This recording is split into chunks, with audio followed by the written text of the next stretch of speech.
Hello friends. तो last lecture में अपन first order reaction से संबंधित क्वेश्चन डिस्कस कर रहे थे। तो आज अपन फिर से कंटिन्यू कुछ बच्चों के मेरे पास डाउट आए हैं, उन डाउट को सॉल्व करेंगे और उससे रिलेटेड बोर्ड की एग्जाम में बहुत सारे क्वेश्चन पूछे जाते हैं, उनके बारे में डिस्कस करेंगे। तो आज का लेक्चर भी अपना कि फर्स्ट ऑर्डर रिएक्शन से संबंधित होगा। तो जैसे मेरे पास एक क्वेश्चन आया था, केमिकल काइनेटिक्स, ऊपर हेडिंग डाल देता हूं मैं, केमिकल काइनेटिक्स।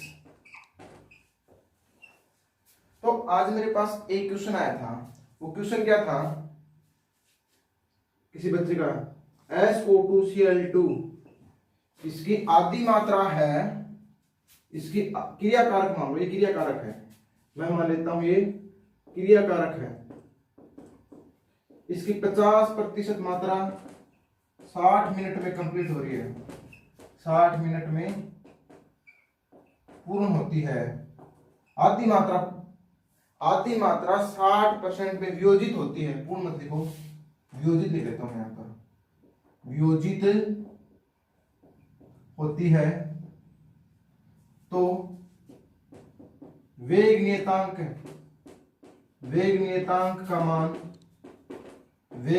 का मान क्या होगा, ये क्वेश्चन था।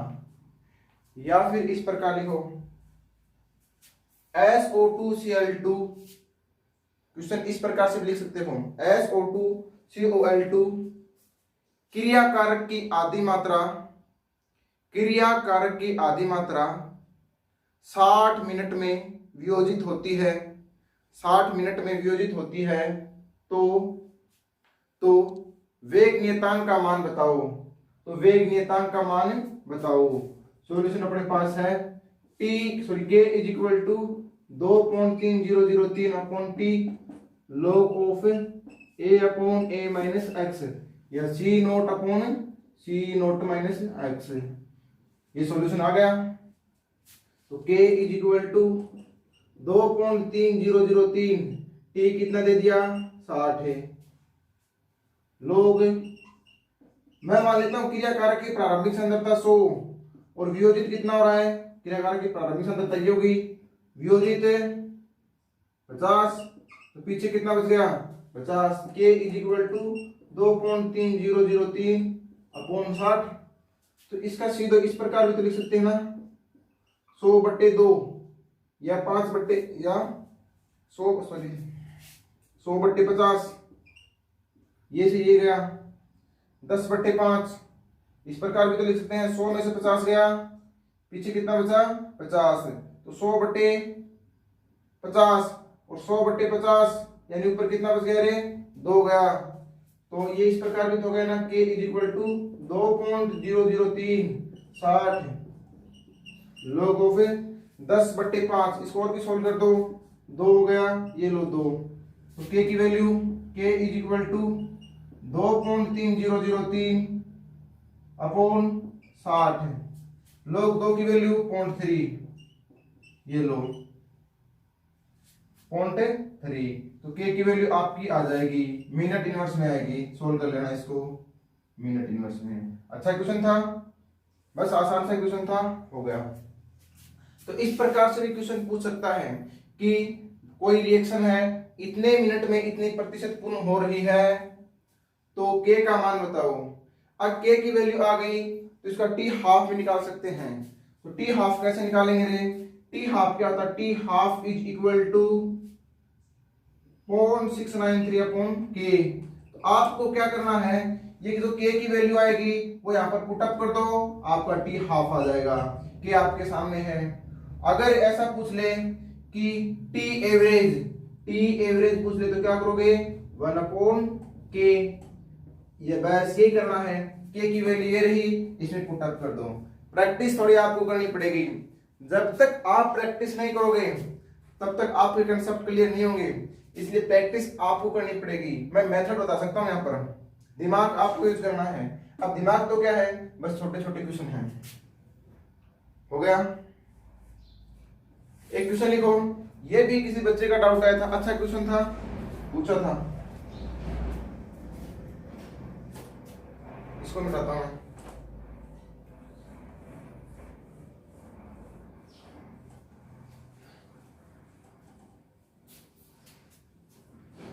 क्वेश्चन क्या है, एक प्रथम कोटि की अभिक्रिया, सॉरी इस प्रकार लिखो, सिद्ध कीजिए कि एक प्रथम कोटि की अभिक्रिया को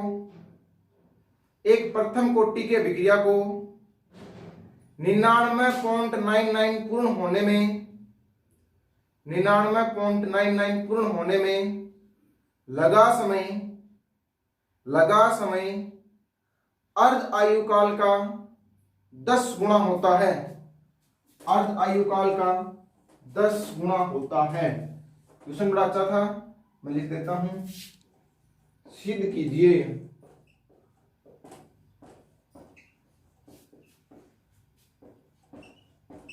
एक प्रथम कोटि की अभिक्रिया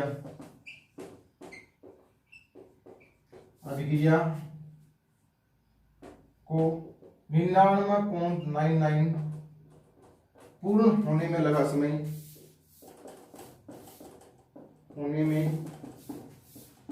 समय टी हाफ का 10 गुना होता है। ये कैसे सॉल्व करेंगे? देखो एक फॉर्मूला अपना ये आया था, T इज इक्वल टू, बहुत ही अच्छा क्वेश्चन है, 3.33 T half log of C0 upon C0 minus x.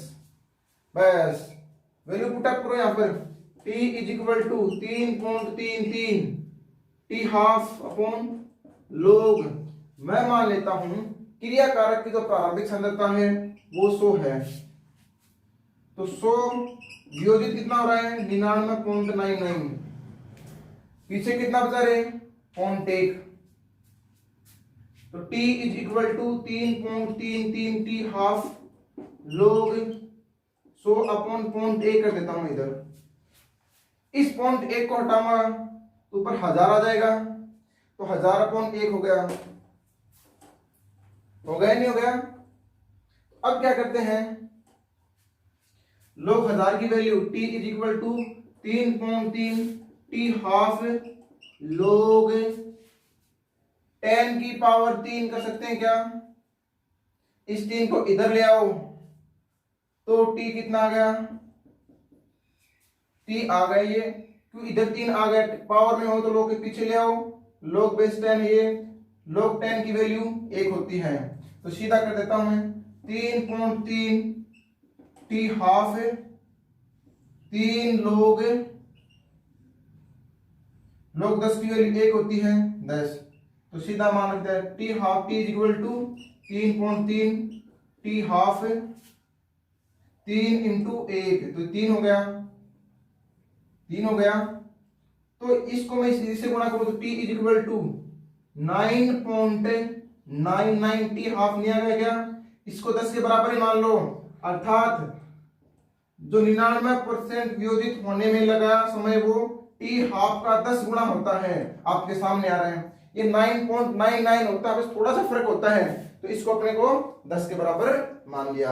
आ रहा है टी 9.99 इंटू टी हाफ, हो गया सोल्व।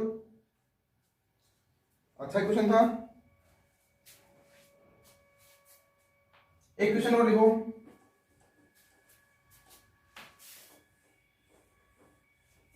अब कैसे दे सकता है कि आप प्रतिशत में नहीं देगा क्वेश्चन कि 50% या इतनी परसेंट, दिमकाड़ा परसेंट, ऐसे क्वेश्चन नहीं देगा। अब कैसा क्वेश्चन देगा वो देखो,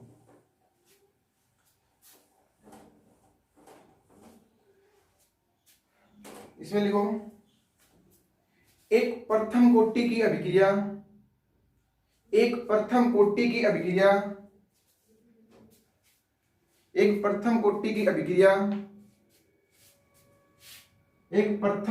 अभिक्रिया साथ में देता हूं मैं, एक प्रथम कोटि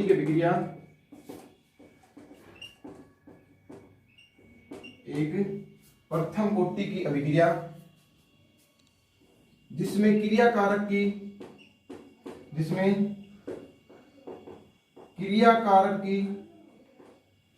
प्रारंभिक सांद्रता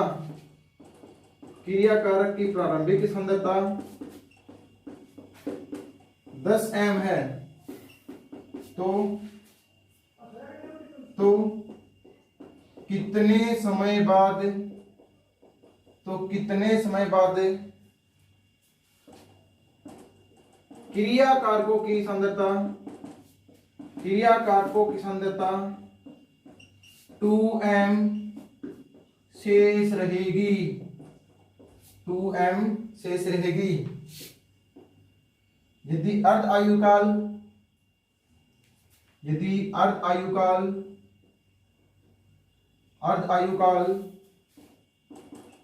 20 मिनट हो, यदि अर्ध आयुकाल 20 मिनट हो, तो इसको सोल्व कैसे करेंगे?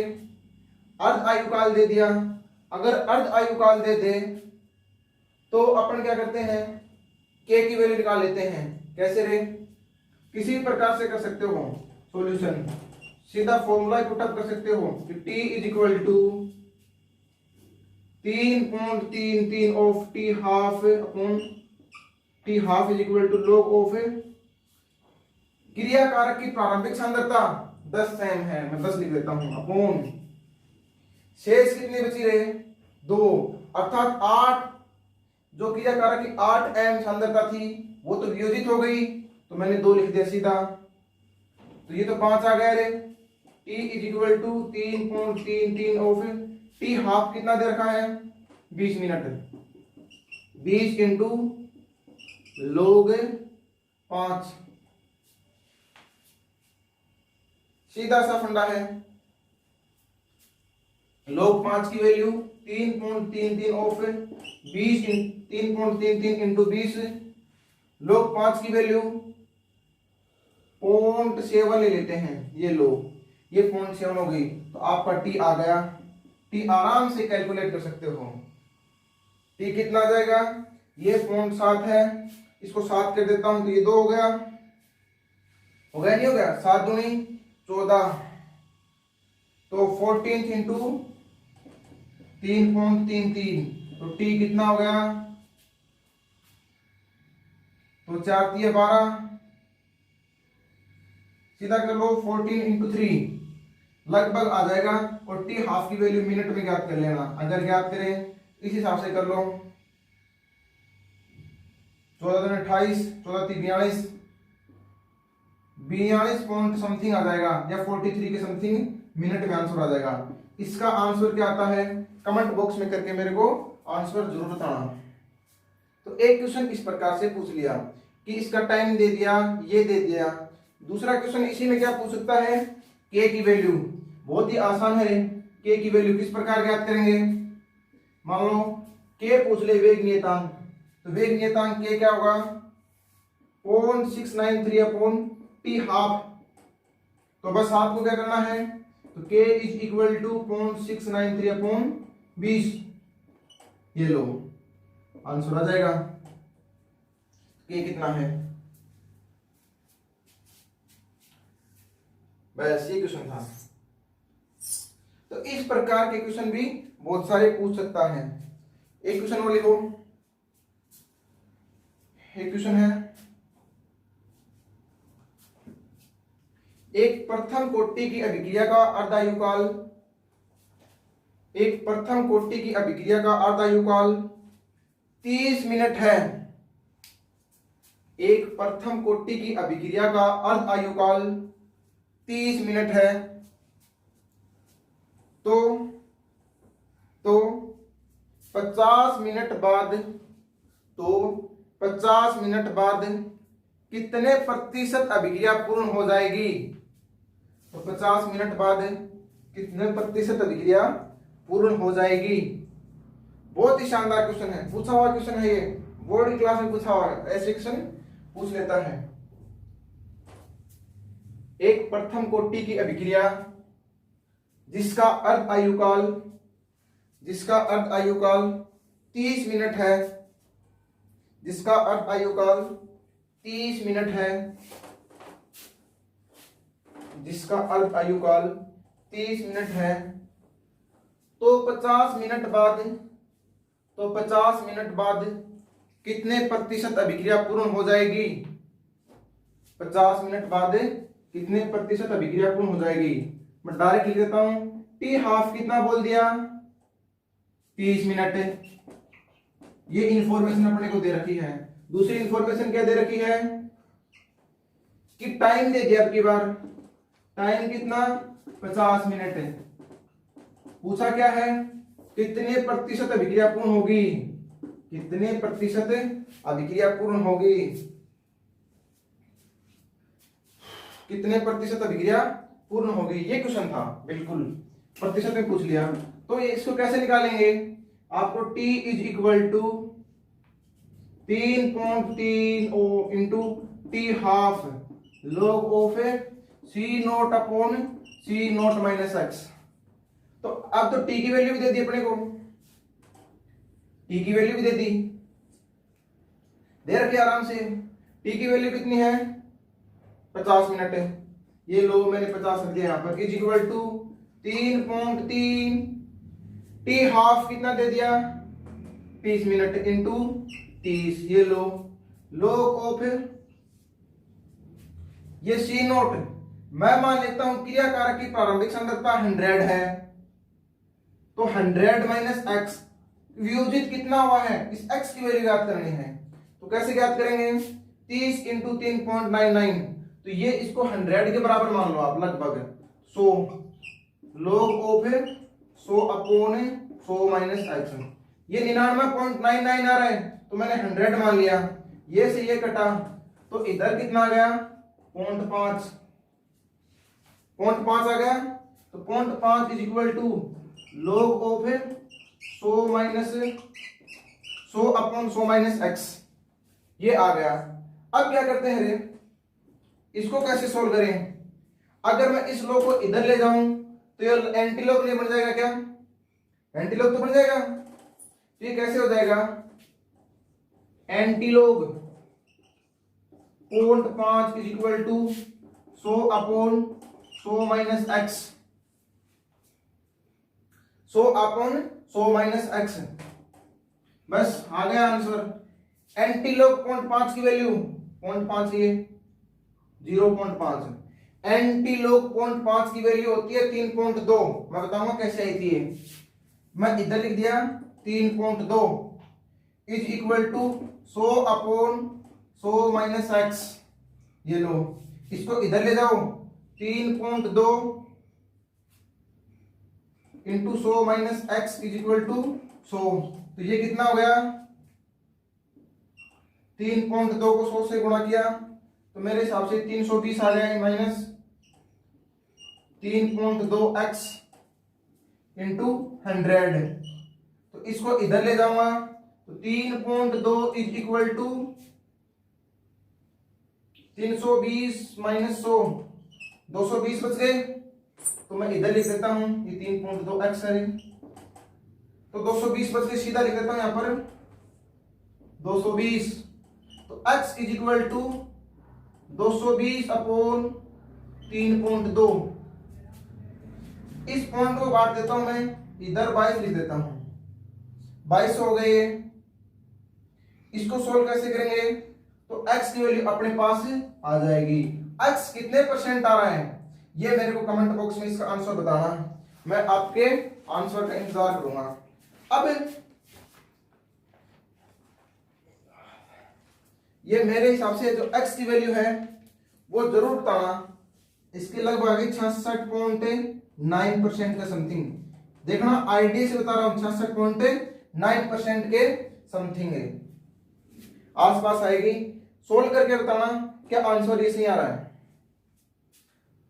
अब दूसरी बात यह है कि ये जो लोग, आपको सभी को पता है, लोग को इधर ले जाएंगे तो एंटी लोग में बदल जाएगा। तो पीछे की क्लास में शायद L3 या L4 में लोग एंटी लोग की वैल्यू कैसे ज्ञात करते हैं वो बताया भी होगा।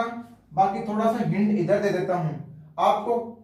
आंसर तो इसका ये लिखना है ये, लेकिन हिंट क्या है, जैसे एंटी लोग 0.5, इसको कैसे ज्ञात करें, इसको इस प्रकार भी तो लिख सकते हैं, एंटीलोग 1 माइनस 0.5, बात तो बराबर ही है।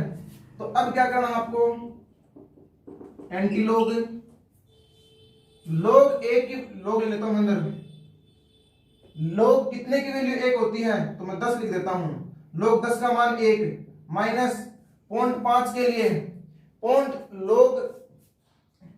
0.5 कितने की वैल्यू होती है, जैसे log 2 की वैल्यू 0.3, log 3 की वैल्यू 0.48, तो मैं आसपास ले लेता हूं log 3, ये आ जाएगा। तो इसको इस प्रकार लिख सकते हैं क्या, एंटीलॉग log 10 अपॉन log 3, इस प्रकार भी तो लिख सकते हैं। तो इसको ये एंटीलॉग log को खा जाएगा, तो 10 अपॉन 3, ये लगभग 3.3 आ रहे हैं। अब 3.3 नहीं है, 3.2 आएगा, आसपास आएगा। क्यों? क्योंकि अपन वैल्यू थोड़ी सी ऊपर चली गई, इसलिए थोड़ा सा कन्वर्जन आ रहा है। अगर एग्जैक्ट देखें log 0.5 की तो 3.2 के समथिंग आएगी। हालांकि आप 3.3 से गुणा कर रहे हो तो भी कोई दिक्कत नहीं है। तो इसका जो वैल्यू है वो 6.9 समथिंग, 6.75 के समथिंग आंसर आएगा।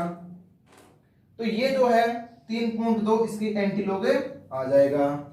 इस हिसाब से फर्स्ट ऑर्डर से संबंधित जो जितने भी प्रकार के क्वेश्चन बनते हैं वो अपने सामने हैं। इससे रिलेटेड कोई भी डाउट हो या किसी भी प्रकार की दिक्कत हो तो मेरे कमेंट बॉक्स में बता देना। तो प्रथम कोटि अभिक्रिया से संबंधित लगभग सभी प्रकार के क्वेश्चन कंप्लीट हो जाते हैं। बस शर्त यह है कि प्रथम कोटि की हो या शून्य कोटि की अभिक्रिया हो, लोग एंटीलॉग अच्छे से आते हैं और 2-4 फॉर्मूले कंसेप्ट क्लियर हैं, तो आपका किसी भी प्रकार का क्वेश्चन गलत नहीं होगा। मेरा मकसद सिर्फ आपके कंसेप्ट क्लियर कराने थे। हर एक प्रकार के क्वेश्चन हैं वो जो बनते हैं वो यहाँ पर डिस्कस किए। द्वितीय कोटि की अभिक्रिया अपने सिलेबस में नहीं है। हालांकि किसी बच्चे को पूछना हो या जिन बच्चों को पढ़ना हो जो हमारे साथ जुड़े हुए हैं, वो कमेंट बॉक्स में जरूर बताना कि सर हमको द्वितीय कोटि की अभिक्रिया सेकंड ऑर्डर रिएक्शन भी पढ़ना है। इसके बाद अपना एक लास्ट टॉपिक बचा कोलेजन थ्योरी, जो नेक्स्ट लेक्चर के अंदर कंप्लीट कर देंगे। और उसके बाद इसके अच्छे क्वेश्चन सीरीज निकालेंगे कि बोल्ड पैटर्न पर कैसे पूछते हैं, कंपटीशन एग्जाम पर कैसे पूछते हैं। तो आज तक की जितनी क्लास हो गई, एक बार के लिए उसको पूरा का पूरा पढ़ो। एक बार समझ में नहीं आता तो उसको दोबारा देख लो, यानी उसको इतनी बार देख के पुराना कर दो कि आपके कंसेप्ट क्लियर हो जाएं। तो मिलते हैं अगली क्लास में, बच्चों पढ़ते रहो।